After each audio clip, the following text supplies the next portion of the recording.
ما ينفعش حد يدور على الحب. الحب بيجي لحد عندك من غير اي ترتيبات.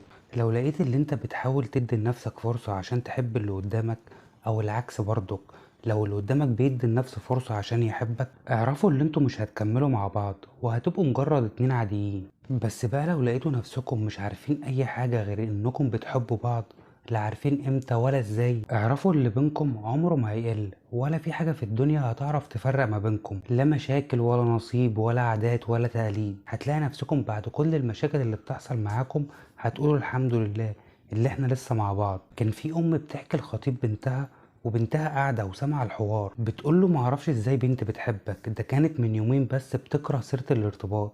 والبنت ما كانتش مصدقة ان ده هيحصل، حتى صحباتها قاعدين يقولوا فين اللي ما بتخرجش غير دبش من بقها وبتكره سيرة الرجالة. البنت بتقول انا معرفش لغاية دلوقتي انا حبيته ليه، انا نمت وقمت لقيت نفسي بحبه. ما اعتقدش ان في اجمل من ان ربنا يزرع جواك الحب ناحية حد وتلاقيه بيبادلك نفس الشعور. وقتها افتكرت صالح سليم لما كان بيقول لفاتن حمامة هتصحي من النوم تلاقي نفسك بتحبيني، وهي ردت وقالت انا عمري ما هحب حد، وفعلا حبته.